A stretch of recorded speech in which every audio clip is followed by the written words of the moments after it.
আর বন্ধুরা, শেয়ার বাজার ও বিনিয়োগ চ্যানেলে আপনাদের স্বাগত। চলুন দেখে নেওয়া যাক 2রা জুলাই নিফটি কত দূর যেতে পারে। দেখুন, আমরা 1 তারিখের প্রেডিকশানে বলেছিলাম বাজার রেঞ্জ বাউন্ড হবে, এবং আমরা তার সঙ্গে সঙ্গে বলেছিলাম যে বাজার যদি এই 25,525 পার করে তাহলে প্রথম টার্গেট হবে 600 উপরে যদি পার করে যায় তাহলে 700-র কাছাকাছি যাবে। কিন্তু দেখুন, বাজার সত্যিকারের যে রেঞ্জ বাউন্ড বলতে যা বোঝায় আজকে তাই করেছে।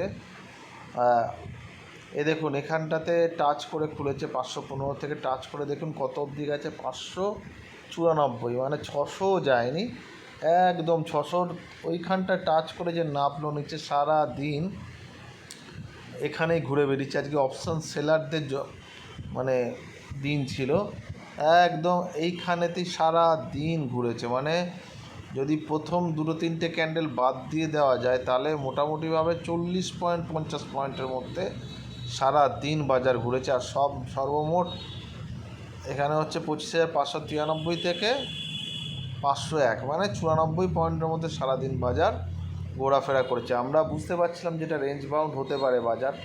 ভালো লাগে যখন প্রেডিকশানগুলো মেলে। দেখুন, সব দিন কিন্তু নিফটির ট্রেড পাবেন না, এটাকে বুঝতে হবে আপনাদের। আর আমরা কালকে ভাবছিলাম যে একটা ইনসাইড ক্যান্ডেল হতে পারে, রেঞ্জ বাউন্ড হলে ইনসাইড ক্যান্ডেল হবে, এটাই স্বাভাবিক ছিল। দেখুন, এখানে একটা ইনসাইড ক্যান্ডেল করেছে, একদম ছোট্ট একটা ক্যান্ডেল করেছে। এটা পসিবল ছিল কারণ আগের দিন যে 200-250 পয়েন্টের জার্নি করেছে, বাজার একটা পজ কিন্তু নিল। তাহলে কি হলো দাঁড়ালো, দেখুন প্রায় বড় একটা মুভমেন্টের পরে বাজার কিন্তু দুদিন দাঁড়িয়ে থাকলো। এরপরে একটা ওপেন জায়গায় বাজার চলে আসছে। কি জায়গায় চলে আসছে দেখুন, এইবার কিন্তু বাজারে যে কোনো একটা দিকে কালকে মুভমেন্ট হওয়ার সমূহ সম্ভাবনা আছে, এবং সেটা কিন্তু হলে কম কিছু হবে না। কেন হবে না দেখে নিন। এখানে 2-3টে পয়েন্ট এখানে বুঝতে হবে। আজকে যে রেঞ্জের মধ্যে ঘন্টাখানেক, 1 ঘন্টা 2 ঘন্টা ছিল, আমরা 1 ঘন্টার যদি চার্টটা দেখি তাহলেও আরও ক্লিয়ার হয়ে যাবে। 1 ঘন্টা 2 ঘন্টা একদম ছোট্ট একটা রেঞ্জের মধ্যে সারা দিন ঘুরেছে, এবং দেখুন একদম ছোট ছোট ক্যান্ডেল। আমরা বলেছিলাম যে এই জায়গাটায় যখন ছোট ছোট ক্যান্ডেল বানিয়েছিল, আমরা বলেছিলাম বাজার এখান থেকে উপরে যেতে গেলে বড় একটা ক্যান্ডেল বানানো উচিত।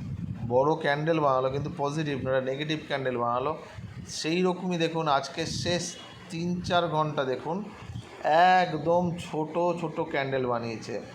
এগুলো দুটো দিক আছে, একটা হচ্ছে গিয়ে এই ধরুন 550, 560, শেষ 1 ঘন্টায় 550 ব্রেক করেনি।